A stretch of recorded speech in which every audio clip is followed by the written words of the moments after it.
Hallelujah, hallelujah, praise the Lord. Palm સન્ડેની બધાને શુભકામના પાઠવું છું. આશા રાખું છું કે બધા બહુ ખુશ છો.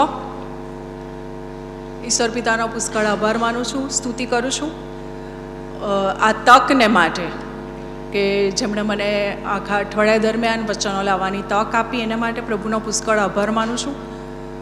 પાસ્ટોરેટ કમિટીનો, પાળક સાહેબનો, એમનો પણ આભાર માનું છું કે એમણે મારા પર વિશ્વાસ મૂક્યો અને મને આ તક આપી એના માટે. અને ખાસ ઉષાબેને જે રીતે પ્રાર્થનામાં કીધું તે પ્રમાણે પ્રભુનું કોઈક ચોક્કસ આયોજન છે બોરસદ મંડળીને માટે, અને એટલા માટે પ્રભુએ આપણને તક આપી છે આખા અઠવાડિયા દરમિયાન પ્રભુના વચનો શીખવાની, સાંભળવાની, સમજવાની અને આપણા જીવનો વિશે વિચાર કરવાની. તો આપણે દરેક જણ એના માટે પણ ઈશ્વરનો આભાર માનીએ. ખાસ આભારી છું બોરસદ મંડળીનો પણ. ગત સમયોમાં પણ મને આવવાની તક મળી હતી, ત્યારે મને ખબર નહોતી કે મારે બહુ જલ્દી આ રીતે પણ આવવાનું થશે, પણ પ્રભુનો આભાર માનું છું દરેક બાબતોને માટે. કારણ કે જે કંઈ પણ હોય છે તે બધું જ પ્રભુના આયોજનમાં હોય છે. આપણા જીવનની એક એક ક્ષણ, એક એક બાબત બધું પ્રભુના આયોજનમાં હોય છે, અને એને માટે પ્રભુનો આભાર માનું છું. જ્યારે મેં જોયું આ ચર્ચ અને આસપાસની વિસ્તાર, અને ત્યારે હું વિચાર કરતી હતી કે ભૌગોલિક રીતે સમૃદ્ધ કહી શકાય એવી મંડળી છે. આટલું સુંદર ચર્ચ, આટલી આસપાસની સુંદર જગ્યા મેં લગભગ નથી જોઈ. તો સવારે મેં ઈશ્વર પિતાનો પુષ્કળ આભાર માન્યો. કેટલી સરસ જગ્યા, કેટલું સરસ આસપાસનું વાતાવરણ છે, વાયર કેટલું સુંદર છે, અને મંડળી ભૌગોલિક રીતે અને બીજી રીતે સમૃદ્ધ કહી શકાય એવી મંડળી છે. ચોક્કસ આપણે આત્મિક રીતે પણ એટલા જ સમૃદ્ધ બનીએ કે જેથી કરીને આસપાસના લોકો સુધી આપણે ખ્રિસ્તની સુવાર્તાને પહોંચાડી શકીએ. આવો આપણે વચનમાં જઈએ એ પહેલાં પ્રાર્થના કરીએ. હે અમારા સ્વર્ગીય પ્રેમાળ પિતા, રાજાઓના રાજા, પ્રભુના પ્રભુ, તમારો આભાર માનીએ છીએ, તમારી સ્તુતિ કરીએ છીએ આ ચોક્કસ આયોજનને માટે, આ ચોક્કસ તકને માટે. પ્રભુ, તમે અત્યારે અહીંયા હાજર છો માટે તમારો આભાર માનીએ છીએ.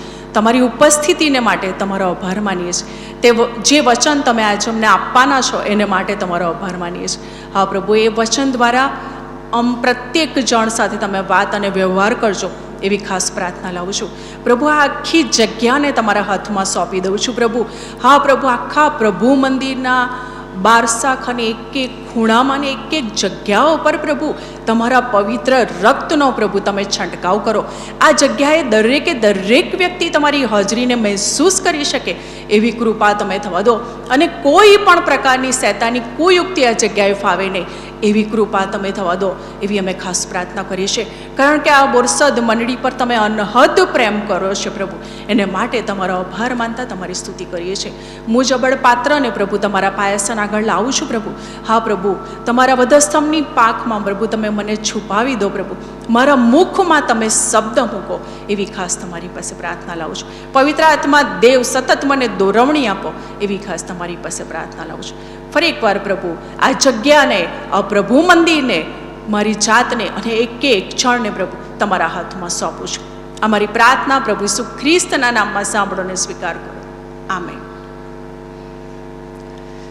આજે આપણે ખજૂરીનો રવિવાર ઉજવી રહ્યા છે.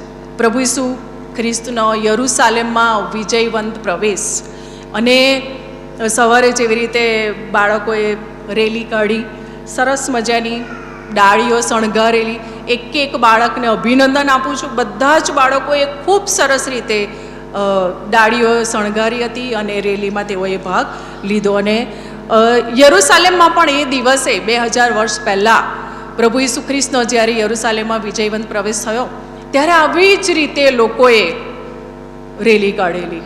આસપાસ લોકોનું ટોળું હતું, એઓના હાથમાં ખજૂરીની ડાળીઓ હતી, તેઓએ રસ્તામાં કપડાં પાથર્યા હતા, અને એ બધી બાબતો આપણે જે વચનમાં વાંચી તે પ્રમાણે એ જ ટોળાએ ગુડ ફ્રાઈડેના દિવસે વધસ્તંભે પ્રભુને જડાવી દીધા. આજનો આપણો વિષય છે ઈસુ આપણા જીવનના રાજા. સિકંદર રાજા વિશે બધાએ સાંભળ્યું હશે, કદાચ હું જે વાત કરવા જઈ રહી છું તે બધાને જ ખબર છે. ગ્રીસ દેશનો પ્રખ્યાત રાજા સિકંદર, જેને એલેક્ઝાન્ડર ધ ગ્રેટ કહેવામાં આવે છે, અને એના માટે એવું કહેવાય છે કે એણે બહુ નાની ઉંમરે મોટા ભાગની દુનિયા જીતી લીધી હતી પોતાના પરાક્રમ વડે, પોતાના સૈન્ય વડે, પોતાની બહાદુરી વડે. અને એ જ્યારે મરણ પથારીએ પડે છે, આ તદ્દન સત્ય ઘટના છે, એ જ્યારે મરણ પથારીએ પડે છે ત્યારે એને પૂછવામાં આવે છે કે તારી છેલ્લી ઈચ્છાઓ શું છે?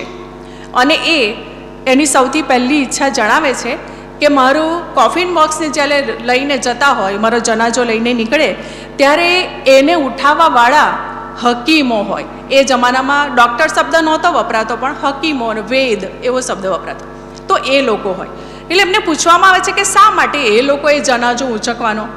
તો એમ કહે છે કે દુનિયાને ખબર પડવી જોઈએ કે આટલો મોટો સિકંદર રાજા, જેની પાસે આટલી બધી સંપત્તિ છે, એના રાજ્યની અંદર આટલા મોટા મોટા અને આટલા નિષ્ણાંત વૈદો છે, હકીમો છે, ડૉક્ટરો છે, પણ એ લોકો સિકંદર રાજાને બચાવી શક્યા નહીં, એવું મારે જગતને જણાવવું છે.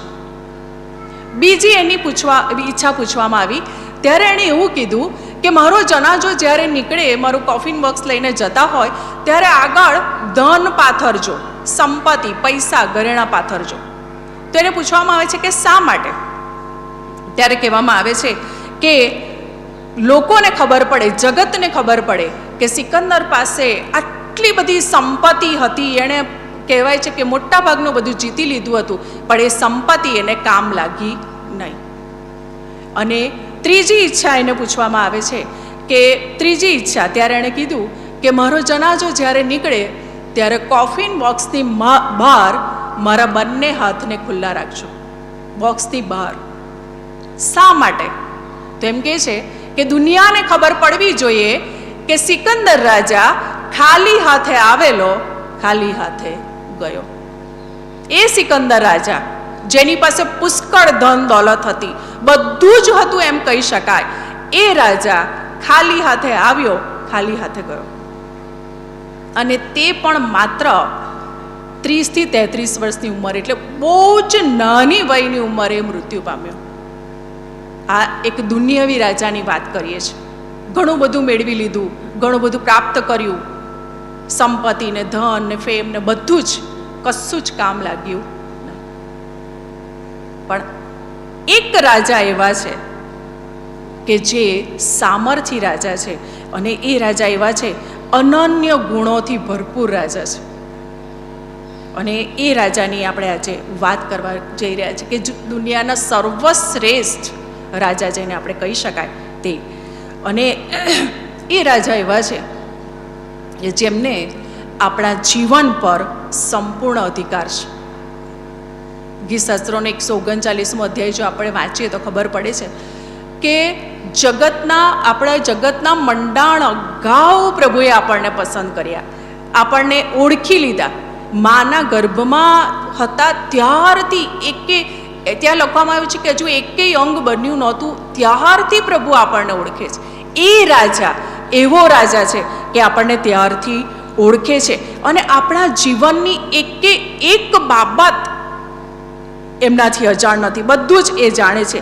આપણો એક શ્વાસ એમની ગણતરીમાં છે. અને એવા અનન્ય રાજા એક છે પ્રભુ ઈસુ ખ્રિસ્ત, જેના હાથમાં આપણા દરેક પ્રસંગો અને આપણી ઘટનાઓ છે. આપણે લગ્ન સમયે લખીએ છીએ કંકોત્રીમાં કે મારા સર્વ પ્રસંગો તારા હાથમાં છે. હવે એના આપણે ચર્ચા અત્યારે કરતા નથી કે ખરેખર હોય છે કે નહીં, પણ આપણે એવું લખીએ છીએ કારણ કે આપણે માન્યતા તો છે જ કે બધું પ્રસંગો, ઘટનાઓ કોના તરફથી હોય છે? પ્રભુ તરફથી હોય છે. આપણા એક મહાન રાજા એવા છે, અને જો એ મહાન રાજા આપણા પિતા છે તો આપણે રાજકુમાર અને રાજકુમારીઓ છે. હું ઘણીવાર કહેતી હોઉં છું કે આપણે કંઈ જેવા તેવા સામાન્ય નથી, આપણે રાજકુમાર અને રાજકુમારીઓ છે. કારણ કે આપણે એવું કહીએ છીએ કે આકાશમાં જે પિતા છે મારો રાજા, રાજા એ મારા પિતા છે. અને જો રાજા પિતા હોય તો એના બાળકો હોય, રાજકુમાર અને રાજકુમારીઓ હોય, એ કંઈ જેવા તેવા હોય નહીં. અને એવા રાજા આપણને મળ્યા છે,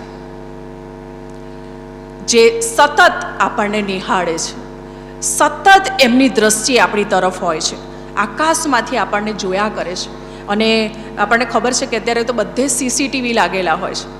મોલમાં જાઓ કે કોઈ પણ જગ્યાએ જાઓ, પણ એ એક ચોક્કસ એરિયાને જ કવર કરે. પણ આ રાજા એવા છે, કોઈ પણ જગ્યાએ આપણે હોઈએ, કોઈ પણ સમયે આપણે હોઈએ, ફરીથી રિપીટ કરું છું, કોઈ પણ જગ્યાએ, કોઈ પણ સમયે એ રાજા એવા છે કે જે સતત પોતાની પ્રજાને એટલે કે આપણને જોઈ રહ્યા છે. અને એવા રાજા આપણને મળ્યા છે. એ રાજા છે મહાન. એક ક્ષણનું, આપણા જીવનની એક ક્ષણનું રેકોર્ડિંગ થઈ રહ્યું છે.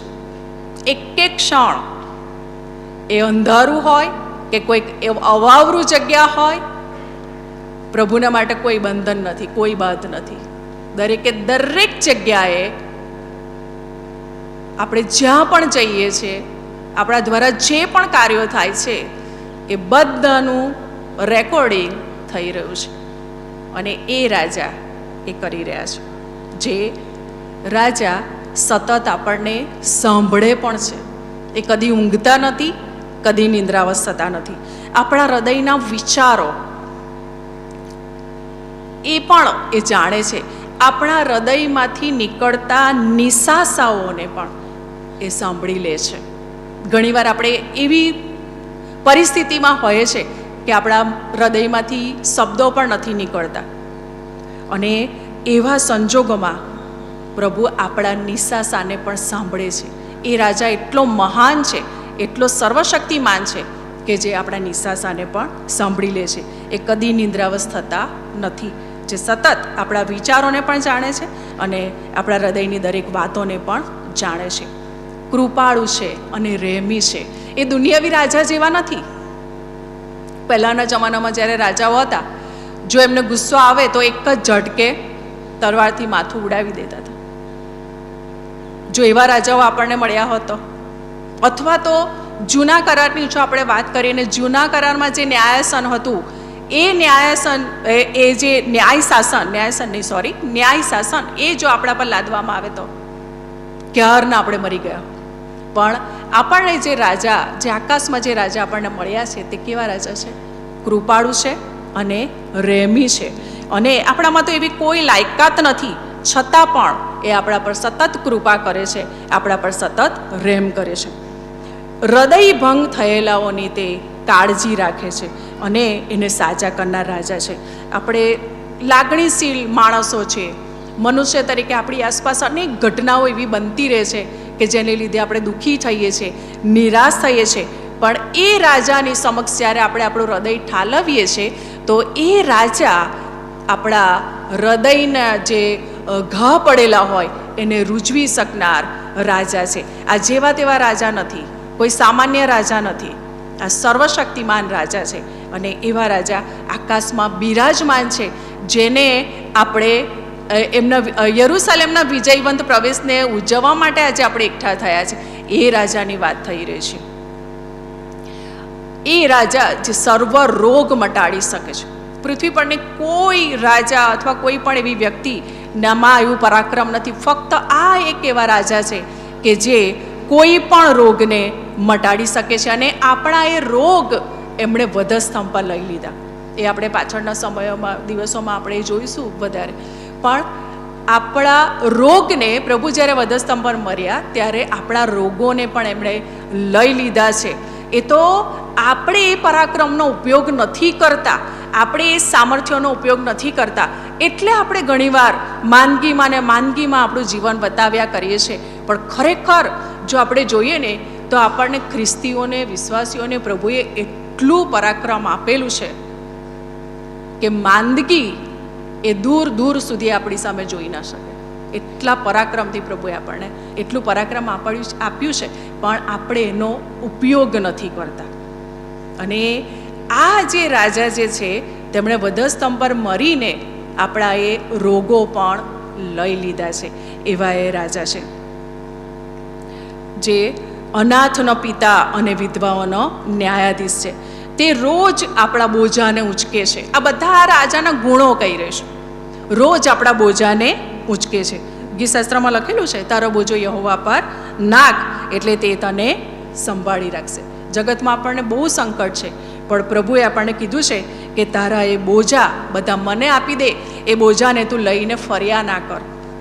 છતાં પણ આપણને એવું જ લાગે છે કે ના, આ બોજો તો મારો જ છે અને મારે પકડી રાખવાનો. અને આપણે હંમેશા બોજાની તળે જ દટાયેલા હોય છે. ઘણીવાર ખ્રિસ્તીઓનું જીવન અને બહારના લોકોના જીવનમાં કોઈ તફાવત હોતો નથી. એ લોકો જેટલા દુઃખી હોય છે ને એટલા આપણે પણ દુઃખી ને દુઃખી જ હોય છે. તો પછી આપણને મહાન રાજા મળ્યો છે એનો અર્થ શું? એ રાજા કે જે આપણા બોજાને લઈ, એમણે પોતે કીધું કે તારો બોજો મને આપી દે ને. શા માટે આવા બોજાને લઈને ફર્યા કરે છે? પણ છતાં પણ આપણે એ બોજાને લઈને ફર્યા કરીએ છીએ. પણ આજે પ્રભુ ફરી એકવાર આપણને એમનો ગુણ યાદ દેવડાવે છે કે હું બોજાને લઈ લેનાર પ્રભુ છું. તારા એ બધા બોજાને, તારી ચિંતાઓને, તારી નિરાશાઓને લઈને ફર્યા ના કર. એ બધું મને આપી દે, કારણ કે હું તારો રાજા છું. એ રાજા જે આપણું રક્ષણ કરનાર છે, આપણું પૂરું પાડનાર છે, અને સંકટ સમયે તે આપણા ગઢ છે. ગીતશાસ્ત્ર 34માં લખેલું છે, અનુભવ કરો અને જુઓ કે યહોવા ઉત્તમ છે. પણ આપણે ખ્રિસ્તીઓ કદી એનો અનુભવ કરતા જ નથી કે ખરેખર ઉત્તમ છે. કારણ કે જ્યારે મુશ્કેલીમાં પડીએ છીએ ત્યારે સૌથી પહેલાં આપણે બહાર હવા ત્યાં મારીએ છીએ, ક્યાંથી મને સહાય મળે. ગીત કરતા એમ કહે છે કે મને ક્યાંથી સહાય મળે? હું પર્વતો તરફ આંખો ઊંચી કર્યું, ત્યાંથી મને સહાય મળે. પણ આપણે ઊંચે નહીં, આપણે આજુબાજુ. અને એ આજુબાજુની દ્રષ્ટિ કરવામાં આપણે કદી એમાંથી બહાર આવતા નથી, અને આખી જિંદગી હવા ત્યાં જ આપણે માર્યા કરીએ. પણ એ પ્રભુએ આપણને કીધું છે કે અનુભવ કરો ને જુઓ કે હું ઉત્તમ છું. અને આપણી પાસે બાઇબલમાં કેટલા બધા ઉદાહરણ છે. યુસુફની વાત, યુસુફનું ઉદાહરણ બધાને ખબર છે, નાના બાળકો પણ જાણે છે. યુસુફને જ્યારે એના ભાઈઓએ ખાડામાં નાખ્યો ત્યારે પણ દેવ એની સાથે હતા. જ્યારે એને કેદખાનામાં નાખવામાં આવે છે ત્યારે ત્યાં લખ્યું છે, કેદખાનામાં દેવ તેની સાથે હતા. કેદખાનામાં દેવ તેની સાથે હતા. આપણા જીવનમાં પણ આવી પરિસ્થિતિ આવે, કેદખાનામાં નંખાઈ ગયેલા જેવી, પણ યાદ રાખીએ કે એ મહાન રાજા કેદખાનામાં પણ આપણી સાથે જ હોય છે. સાદ્રાક, મેસાક, અબેદનગો અગ્નિની ભઠ્ઠીમાં, આપણને બધાને ખબર છે, અગ્નિની ભઠ્ઠીમાં દેવ પોતે એમની સાથે હતા. એમના વાળમાંથી ગંધ પણ આવી નહીં આગની, ત્યાં એવું લખેલું છે. કપડાં તો બળ્યા જ નહીં, પણ વાળમાંથી ગંધ પણ નહીં આવી. એ મહાન રાજા જે આજે પણ જીવંત છે, અને આજે પણ જો અગ્નિની ભઠ્ઠી જેવી પરિસ્થિતિમાં આપણે સપડાયેલા છીએ ને, તો એ રાજા આપણી સાથે છે. આપણે ખાલી અનુભવ કરવાની જરૂર છે કે હા, એ રાજા મારી સાથે છે.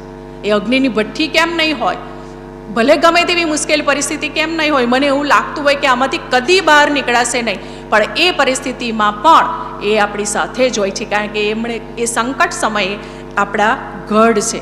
દાનિયેલનું ઉદાહરણ આપણને બધાને ખબર છે.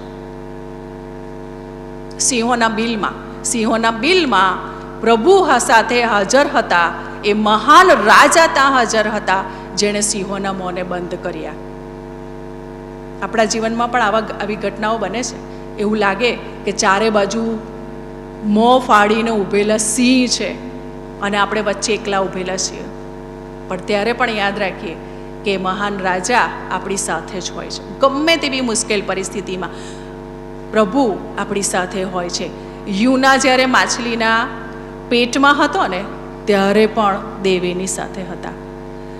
એક જ વાક્ય હંમેશા યાદ રાખીએ કે તોફાનોની વચ્ચે પણ દેવ, આપણો મહાન રાજા, સર્વશક્તિમાન ઈશ્વર આપણી સાથે જ હોય છે.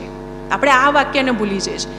ઘણીવાર આપણે પ્રભુને દોષ દઈએ છીએ કે પ્રભુ તમે મારી પર તોફાન આવવા દીધું, મારી પર આટલી બધી મુશ્કેલી આવવા દીધી, તમે મને સાંભળતા નથી. ખરેખર એવું નથી. પ્રભુ કહે છે કે તું જો હું તારી સાથે જ છું. પિત્તર જ્યારે ડૂબવા લાગ્યો ને અને પ્રભુના નામની બૂમ પાડે છે, ત્યાં લખ્યું છે લાગલો હાથ લાંબો કર્યો. પ્રભુ તો ઓલરેડી એની બાજુમાં જ હતા. આપણા અવિશ્વાસને લીધે, આપણી શંકાઓને લીધે આપણે ડૂબીએ છીએ. ખરેખર એવું નથી હોતું. પ્રભુ આપણી સાથે જ હોય છે. જરૂરી નથી કે આપણે વિશ્વાસીઓ છીએ, ખ્રિસ્તીઓ છીએ એટલે આપણી પર તોફાન ના જ આવે, કેદખાનામાં ના જ જવું પડે, ખાડામાં ના જ પડવું પડે, સિંહોના બિલમાં ના જવું પડે કે અગ્નિની ભઠ્ઠીમાં ના જવું પડે. એવું નથી. એ બધાની વચ્ચે પ્રભુ આપણી સાથે હોય છે અને એમાંથી પ્રભુ આપણને પસાર કરે છે અને અનુભવ કરાવે છે કે જો તું ગમે તેવી પરિસ્થિતિમાં હશે પણ હું તારી સાથે છું. એ મહાન રાજા, સર્વશક્તિમાન રાજા આપણને મળ્યા છે કે જે આપણા ગઢ છે, સંકટ સમયે આપણો ગઢ છે. જેણે કીધું છે હું તને કદી મૂકી દઈશ નહીં અને તને કદી તજીશ નહીં. આપણને ઘણીવાર આ બધી કલમો વાંચવાની બહુ સારી લાગે છે કે ઘણીવાર વાંચીએ, સાંભળીએ, હા પ્રભુએ આવું કીધું છે, પણ ખરેખર જ્યારે આપણે અનુભવવાનું થાય છે ને ત્યારે આપણે એનો અનુભવ નથી કરતા કે પ્રભુએ તો મને કીધું જ છે કે હું તને કદી મૂકી દઈશ નહીં, તો શા માટે મારે ચિંતા કરવાની? પ્રભુ મારી સાથે જ છે. એ વિશ્વાસ સાથે આપણે જીવવાનું શરૂ કરીએ. એ મહાન રાજા આપણી સાથે જ હોય છે અને એ આપણા હૃદયની ઈચ્છાઓને પૂરી પાડનાર રાજા છે. આપણે માંગીએ કે કલ્પીએ એ પહેલાં પ્રભુ આપણી ઈચ્છાઓને જાણતા હોય છે. સૌથી મહાન અને અગત્યની વાત તો આપણા પાપોને માફ કરનારે રાજા છે. આજ સુધી એવી કોઈ દુનિયા પર એવી કોઈ મહાન વ્યક્તિ પાકી નથી કે જે આપણા પાપને માફ કરી શકે. ગમે તેવો શક્તિશાળી રાજા હોય, સામર્થ્યવાન સરકાર હોય કે લીડર હોય દુનિયાનો, કોઈ દિવસ આપણા પાપને માફ કરી શકે નહીં. ફક્ત એક જ રાજા આપણને મળ્યા કે જે આપણા પાપને માફ કરી શકે છે અને એમણે વધસ્તંભ પર આપણા પાપોને લઈ લીધા અને આપણને એમાંથી માફી આપી અને આપણા જીવને નાશથી બચાવનાર રાજા છે. અનંત જીવન અને તારણની ભેટ આપનારે રાજા છે જે આપણને મળ્યા છે. આ જે આપણે બધું જોયું તે એ સર્વશક્તિમાન મહાન રાજાના ગુણો છે જે આપણે નાનપણથી સાંભળતા આવ્યા છે, નાનપણથી જાણતા આવ્યા છે. તમને એવું થશે કે આ તો બધું અમે જાણીએ જ છીએ, આ તો બધું અમે વર્ષોથી સાંભળીએ છીએ. હા, આપણે એ બધું વર્ષોથી સાંભળીએ જ છીએ. વર્ષોથી આપણે પામ સન્ડેથી માંડીને ઈસ્ટર સુધીના અઠવાડિયા ઉજવીએ જ છીએ. 10 વર્ષથી ઉજવીએ છીએ, 25, 30, 40, 60, ગણાય તો 80 વર્ષ ઉજવી કાઢ્યા. પણ વિચાર એ કરવાનો છે કે એ અઠવાડિયું, બસ આ અઠવાડિયું પસાર થઈ જાય પછીનું શું હોય છે. એ મહાન રાજા આપણને મળ્યા છે, આપણે એ બધા ગુણોને જાણીએ છીએ. પણ અગત્યની વાત એ છે કે આ જે રાજા છે કે જેમાં આટલા બધા ગુણો છે, આપણે જે બધા અત્યારે જોયા તે, કે જે મહાનમાં મહાન વાત જેને કહી શકાય કે પાપોની માફી પણ આપી શકે છે અને અનંત જીવનને તારણની ભેટ પણ આપી શકે છે. તો આજે આપણે ખાલી એટલો વિચાર કરવાનો છે કે મારા જીવનના રાજા કોણ છે? આપણા હૃદયમાં અથવા આપણા જીવનમાં જેને આપણે પહેલું સ્થાન આપીએ અથવા જેને સર્વોચ્ચ સ્થાન આપીએ તે આપણો રાજા. એટલે આજે આપણે વ્યક્તિગત રીતે વિચારવાનું, પોતે જ વિચારવાનું, આપણે કોઈને કહેવાની કંઈ જરૂર નથી કે મારા જીવનનો રાજા કોણ છે. પ્રભુ ઈસુ ખ્રિસ્તે તો યરુસાલેમમાં પ્રવેશ કર્યો રાજા તરીકે, લોકોએ આવકાર્યા. આજે આપણે વિચારવાનું કે મારો રાજા કોણ છે? શું પૈસા મારા રાજા છે? સતત જો આપણે પૈસાની પાછળ દોડીએ છીએ, કમાવાની પાછળ દોડીએ છીએ, સંપત્તિ મેળવી લેવાની જો અપેક્ષા જ રાખીએ છીએ, તો આપણા જીવનનો રાજા પૈસો. અને એ શું કામ લાગવાની? સિકંદર જેવા રાજાને કામ નહીં લાગી તો આપણને શું કામ લાગે? પાથરી દીધી રસ્તા પર ને લોકોને આપી દીધું જ્ઞાન કે સંપત્તિ કામ લાગવાની નથી. પેલા ધનિક યુવાનનું ઉદાહરણ પ્રભુએ આપ્યું ને, કોઠારો ભરેલા છે, ધન ભંડાર બધું ભરેલો છે, અને પછી એમ કહે છે કે લે જીવ, ખાઈ પીને મોજ મજા કર, અને એને કહેવામાં આવે છે કે આજ રાત્રે તારો જીવ લઈ લેવામાં આવશે તો ભેગું કરવામાં આપણે જિંદગી વિતાવી દઈએ અને અચાનક મૃત્યુ થઈ જાય, શું કામ લાગવાનું? કોરોના વખતે આપણે જોયું ને, બેંકમાં ઢગલો પૈસા પડેલા હતા, કોઈને કામ લાગ્યા નહીં. ખાલી આપણા ભારતની વાત નથી કરતા, અમેરિકા જેવા કે એવા જે વિજ્ઞાન અને ટેકનોલોજીથી ભરપૂર અને જેને સમૃદ્ધ કહી શકાય એવા દેશો, એવા લોકો કે જે લોકો આખી હોસ્પિટલ ઊભી કરી શકે એટલા પૈસા હતા, છતાં એ લોકોને પૈસા કામ લાગ્યા નહીં અને આખરે મરી ગયા.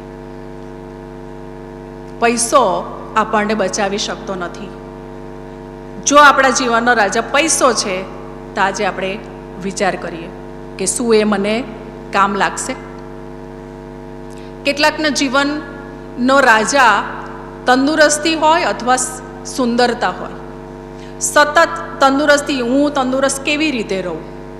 કસરત કરું, આ કરું, તે કરું, કે બસ સમાજમાં અને લોકોમાં સુંદર દેખાવું, અને એની પાછળની એટલી બધી ઘેલછા હોય ને કે એ લોકોનું ધ્યાન સતત એમાં ને એમાં જ હોય.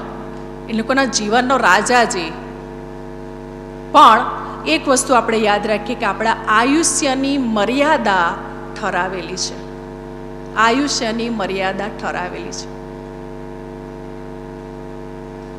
એટલે આપણે જો બીજા પર પ્રભાવ પાડવા માટે કે બીજાને આકર્ષિત કરવા માટે જો આપણે આ બધું કરી રહ્યા છે, આપણને કશું જ કામ લાગવાનું નથી. એ સિકંદર રાજાને અઢળક સંપત્તિ હતી ને આટલા બધા હકીમો હતા તો પણ એને બચાવી શક્યા નહીં. એટલે એ આપણને કોઈ બચાવી શકતું નથી. અત્યારનો જે માહોલ જોઈએ છે તો એમાં કેટલાકના જીવનના રાજા મોબાઈલ હોય. બધા વગર ચાલે પણ મોબાઈલ વગર નહીં ચાલે.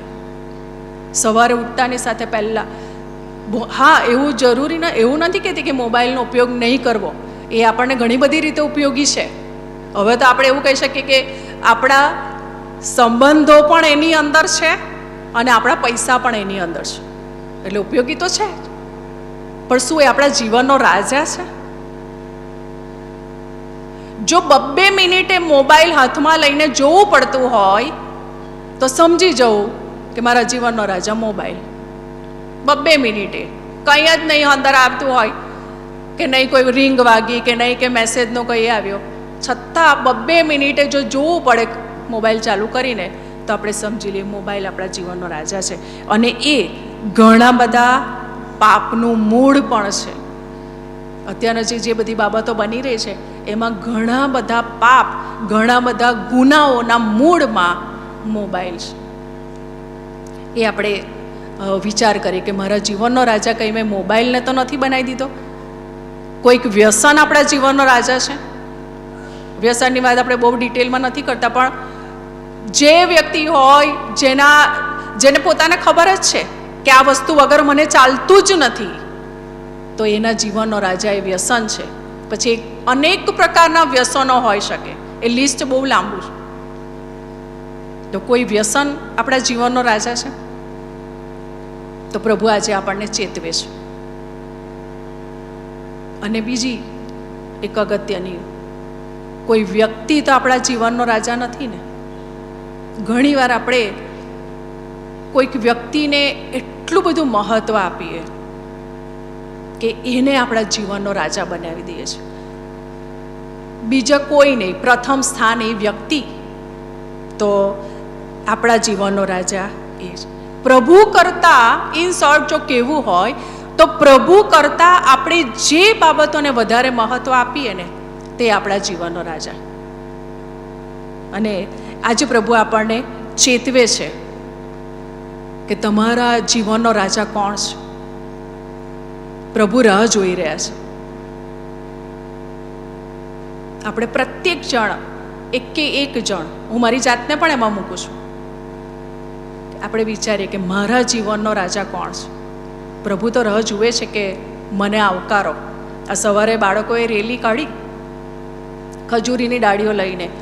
આજે એક વાત શેર કરવા માગું છું કે આપણે વ્યક્તિ, મોટાઓ, જુવાનો, વડીલો, માતા પિતા, મંડળીના આગેવાનો, જો આપણે ખરા અર્થમાં પ્રભુ ઈસુ ખ્રિસ્તને આપણા રાજા નહીં બનાવીએ ને, તો આ જે બાળકો જે રેલીમાં આ લઈને નીકળ્યા ને ખજૂરીની ડાળી, એ લોકો એવું જ માનશે કે પામ સન્ડે એટલે ખજૂરીની ડાળી લઈને રેલી કાઢવાનો તહેવાર.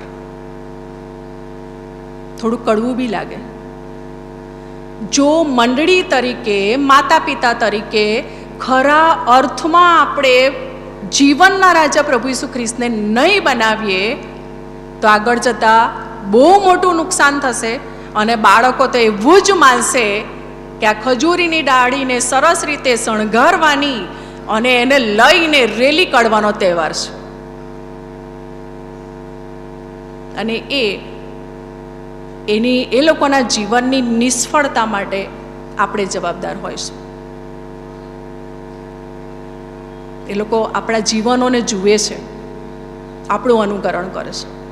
આપણે ખાલી પામ સન્ડેના દિવસે એટલું જ મહત્ત્વ આપીએ કે બાળકો સરસ રીતે શણગારે આ ડાળીઓ અને રેલી કાઢે ને સરસ મજાના કપડાં પહેરીને આપણે બાળકોને લઈને નીકળે. બહુ સરસ છે અને કરવાનું જ છે, નથી કરવાનું એવું નહીં, પણ એની પાછળ જે ખરેખર જે એનો અર્થ છે અથવા જે ખરેખર મહત્ત્વનું છે તે શીખવવામાં આપણે ચૂકી જઈએ છીએ.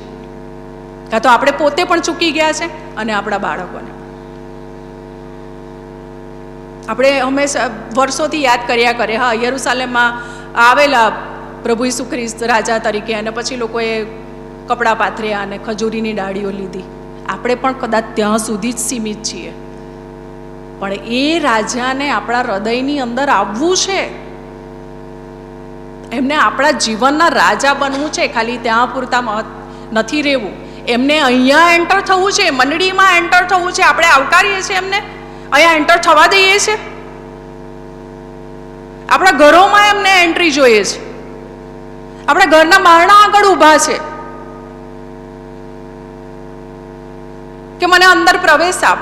આપણા હૃદય આગળ ઊભા છે કે મને અંદર આવવા દે.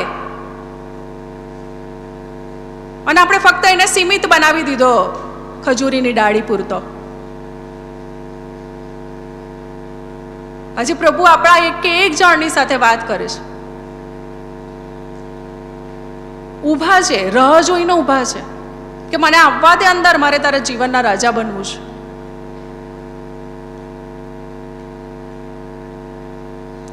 બહુ જ નજીક છે પ્રભુનું આગમન. અને આપણું જીવન તો કેવું છે, બાઇબલ કહે છે તે પ્રમાણે અચોક્કસ એક ઘસમાંના ફૂલ જેવું.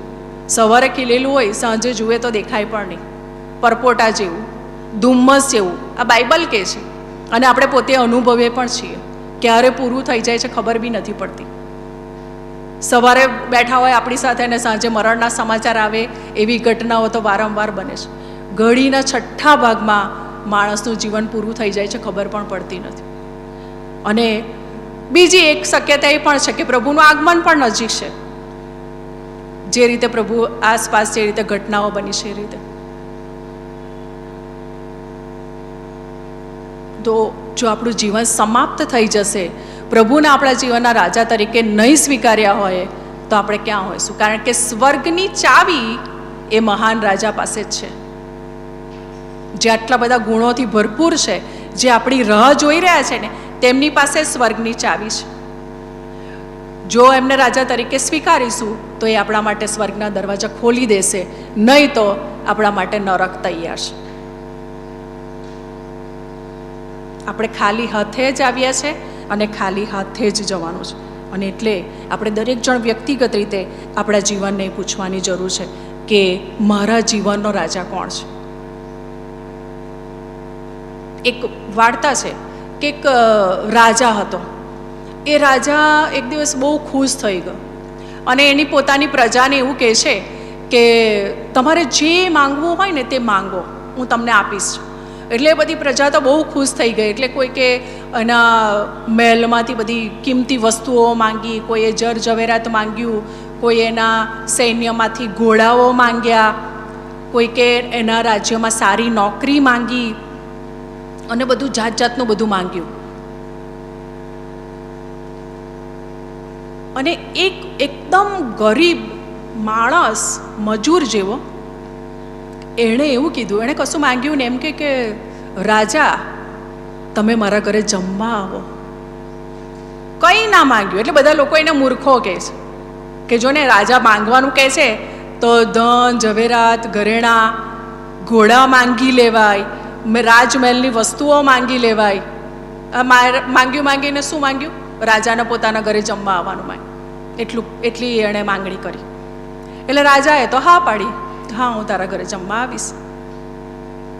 હવે રાજા એના ઘરે જમવા જવાનો હોય અને એ માણસ તો એકદમ ઝૂંપડીમાં રહેતો હતો, એકદમ ખરાબ વિસ્તારમાં, ઝૂંપડપટ્ટી જેવા વિસ્તારમાં.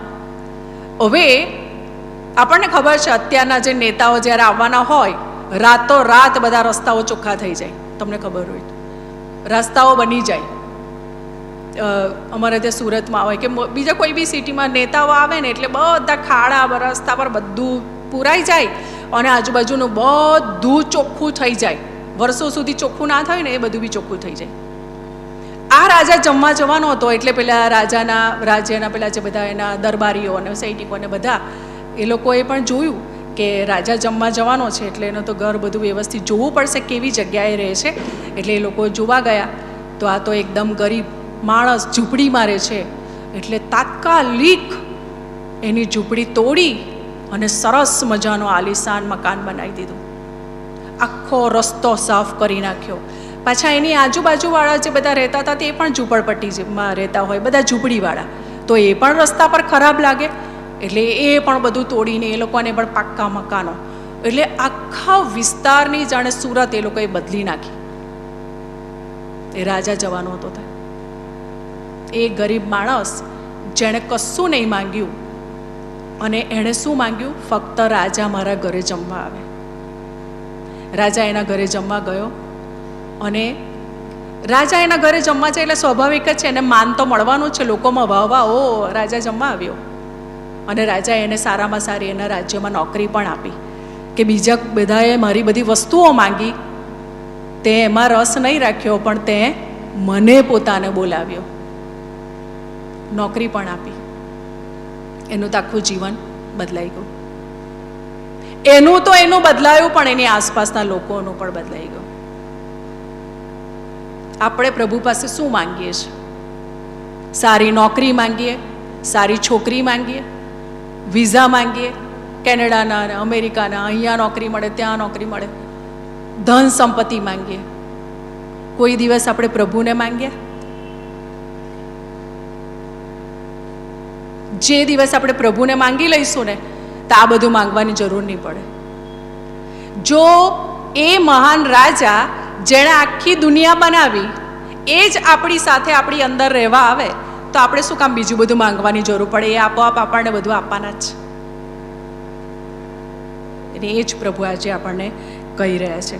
ને એ રાજા, મહાન રાજા, એ આપણી રાહ જોઈને બેઠા છે કે મારો દીકરો, મારી દીકરી ક્યારે મને અંદર બોલાવે.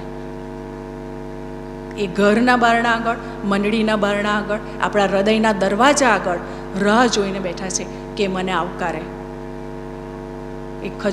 યરુસાલેમના લોકોએ ખજૂરીની ડાળીઓ પાથરી. આજે આપણે આપણા હૃદયોને ખુલ્લા કરીએ અને પ્રભુને આપણે અંદર આવકારીએ. Thank you.